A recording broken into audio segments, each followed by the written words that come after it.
지하철역 입구의 층계로 발을 내딛기 전에 문득 좌우를 살폈을 때 결혼 예복 대여점에는 반나의 마네킹이 한쪽 팔이 떨어져 나간 채 진열되어 있었고, 그 옆의 지하 레스토랑 간판은 먼지투성이의 불 꺼진 색전구들을 주렁주렁 매달고 있었다.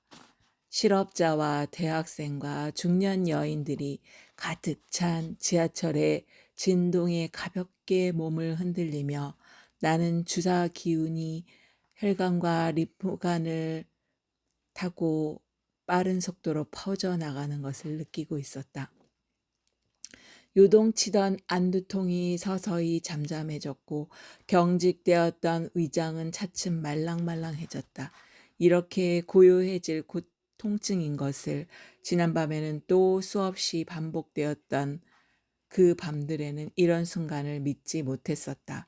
마치 밤이 깊을 때마다 새벽을 믿지 못하듯이, 겨울이 올 때마다 봄을 의심하듯이 나는 어리석은 절망감에 사로잡히곤 했던 것이다. 전철은 어두운 터널을 달리고 있었다. 검은 유리창에 반사되어 음화처럼 어른거리는 낯선 얼굴들을 바라다 보며 나는 갈 곳을 잃은 사람처럼 망연히 서 있었다. 이제 자취방으로 돌아가야 하는가 하고 나는 생각했다. 의료보험증과 지갑만을 앞주머니에 찔러 넣고 휘청거리며 빠져나왔던 눅눅한 그곳으로 다시 돌아가야 하는가. 싸늘한 세면장에서 흰죽을 끓이고 그것을 억지로 떠넘겨야 하는가. 시간마다 내복약을 챙겨 입속에 털어 넣어야 하는가. 과연 나는 내일 여수로 갈 수 있을까?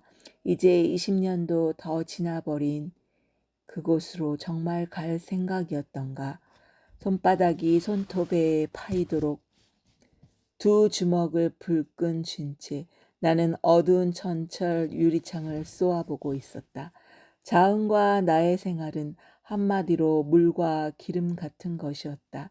언젠가 우리들의 자취방을 찾았던 선배 하나는 두 사람이 꼭 자매처럼 닮았구나 라고 말했는데, 그것은 순전히 우리 두 사람이 오직 한 가지 공통점으로 지니고 있는 피로한 기색 때문이었을 것이다. 내가 자은에게서 가장 참을 수 없었던 것은 그녀가 돈을 대하는 태도였다.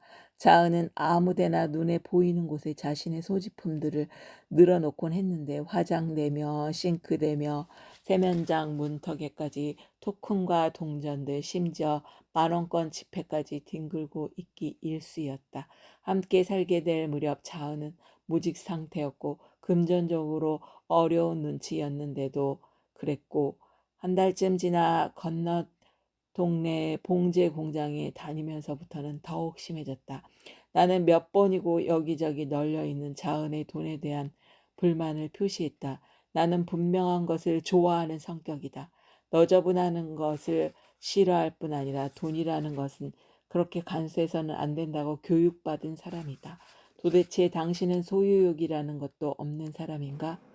하고 당부하고 애원하고 따지다시피 했지만, 그때마다 자은은 미소를 지으며 고개를 연신 끄덕이기만 했을 뿐 조금도 달라지는 기색이 없었다. 그뿐만이 아니었다. 작고 마른 몸집인 자은은 그에 어울리지 않게 행동거지의 조심성이라고는 조금도 없어서 모르는 사람이 보면 화가 난 것이 아닌가 싶을 만큼 문을 쾅쾅 소리가 나게 닫고 다녔다. 처음 그녀가 밥을 푼 뒤 부서뜨리는 듯한 소리를 내며 전기밥솥 뚜껑을 닫는 것을 보았을 때는 어쩌면 자기 물건이 아니라고 저렇게 함부로 다루는가 하는 생각마저 들었을 정도였다. 그러나 그 모든 행동들이 자은의 악이었고 무원칙한 성격에서 비롯한 것이라는 것을 아는 데는 많은 시간이 걸리지 않았다. 심지어 자은은 자신의 몸조차 함부로 다루었다. 옷을 갈아입을 때 보면 얻어맞은 사람처럼 몸 여기저기에 푸릇푸릇한 멍이 들어있기 일쑤였고, 공장에서도 바늘에 곧잘 손이 찔리는지 검지나 엄지손가락에서 소형 밴드가 떠나는 날이 없었다. 주말 같은 때에 시장에 같이 다니다 보면 자은은 유난히 사람들과 어깨를 잘 부딪혔다. 유리문이 없는 줄 알고 심상하게 지나쳐 가려다가 이마와 무릎을 찢곤 했고, 뒤에서 다가오는 승용차나 오토바이의 엔진 소리를 듣지 못하고 골똘히 생각에 잠겨 있곤 해서 내 가슴을 서늘하게 만들었다. 자은과 함께 걸을 때면 나는 어린아이를 동반한 사람처럼 그녀가 행여 차에 치이지는 않는지, 무엇에 걸려 넘어지지는 않는지를 살피느라고 한시도 방심할 수가 없었다. 그러나 막상 당사자인 자은은 마치 알지 못하는 무슨 거대한 뒷팀의 보호라도 받고 있는 양 태평하고도 무심하게 거리를 활보하곤 했다. 그렇게 모든 것을 생각 없이 다루는 자은이 유일하게 소중히 여기던 것은 물고기들이었다. 함께 살게 된 지 사흘째 되던 날 저녁 늦게 퇴근한 나를 반기며 자은은 어항을 가리켰다. 손톱만한 어린 금붕어들이 한가롭게 유영하고 있는 물속을 들여다보며 자은은 나지막하게 웃으며 물었다. 보기 좋지요? 떨어진 치마 안단을 스카치 테이프로 봉하고 다닐 만큼 무신경하던 그녀는 물고기들에게 이루 말할 수 없는 정성을 퍼부었다. 하루 2번씩 듬뿍 먹이를 주고 이틀에 1번씩 깨끗한 물을 갈아주었다.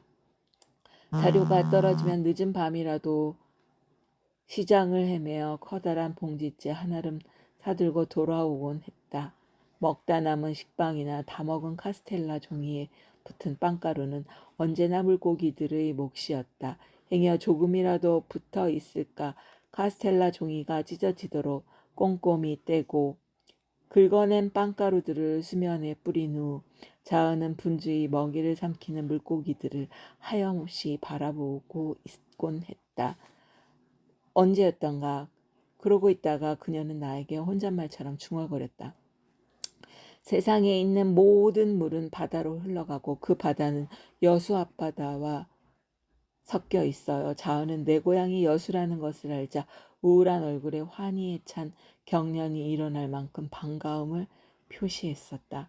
그녀는 틈만 나면 나와 함께 여수에 대한 이야기를 주고받고 싶어 했다. 난 그곳을 좋아하지 않아요. 그곳에 대한 얘기도 마찬가지예요. 나는 그녀에게 여러 차례 그렇게 못 박아 두었으나 자은은 귀 기울여 듣지 않았다. 나는 7살에 그곳을 떠나왔고 줄곧 외가가 있는 수원에서 자랐으니 실제로 내 고향은 수원이라고 하자 자은은 그렇다고 어떻게 고향이 바뀔 수 있어요? 하고 어린아이 같은 어조로 반문했다. 당혹스러워진 나는 내 나이 5살에 어머니가 7살에 아버지가 죽은 그곳에 2번 다시 발을 들여놓지 않아왔다는 것까지 분명하게 밝혔지만 헛일이었다. 시시때때로 자은은 기름한 흰자위 가운데 맺힌 유난히 새까만 눈동자를 반짝이며 목소리를 높여 제잘거리곤 했다. 여수항의 밤 불빛을 봤어요. 돌산대교를 걸어서 건너본 적 있어요? 돌산도 죽포 바닷가의 눈부신 하늘을 봤어요? 오동도에 가봤어요? 오동도의 동백나무들은 언제나 나무 껍질 위로 뚝뚝 눈물을 흘리고 있는 것 같아요. 어느 날 내가 꼬막 한 접시에 붉은 양념을 해 밥상에 올렸을 때 그녀는 숟가락을 들다 말고 느닷없이 어깨를 떨며 오열을 터뜨렸었다. 영문을 모르고 울음을 달래는 나에게 자은은 흐느끼며 어이없는 말을 되풀이했다. 여수가 울고 있는 것 같아요. 고향이 어디냐고 내가 자은에게 물었을 때 그녀는 마치 대답하기 곤란한 사생활에 대한 질문을 받은 것처럼 얼굴을 붉히며 고개를 외틀었었다.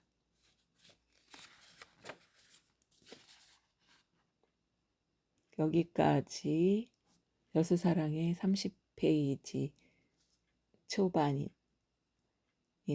제가 한강님의 여수의 사랑이라는 소설집을 읽으면서 전에 읽었던 다른 한강의 그 시집이나 그런 단편 소설 부분보다 여수의 사랑을 지금 읽어가면서 느낀 것이 뭐냐면, 과연 세계문학 노벨 문학상을 탈 만큼의 매끄러운 스트림 오브 컨셔스, 의식의 흐름 기법에 맞는 문학의 표현력이 놀라울 정도로 독자의 마음에 어떤 이미지로 언어들이 그림이 그려지는 그런 느낌과 감성이 사람의 감정과 함께 터치된 것 같아서 정말 굉장히 뛰어난 소설가이구나 이런 생각을 했습니다. 그래서 우리가 독서를 하거나 이런 문학적 표현은 펜의 힘이 굉장히 강하다는 것을 느끼게 해주고, 예전부터 그런 생각을 했지만 또한 계속 한 줄의 글이라도 시간을 내어서 틈틈이 읽는다면 보물과 같은 그런 좋은 것들이 마음속에 쌓여서 그것을 좋은 결과로 끄집어낼 수 있지 않을까 이런 생각을 해봅니다.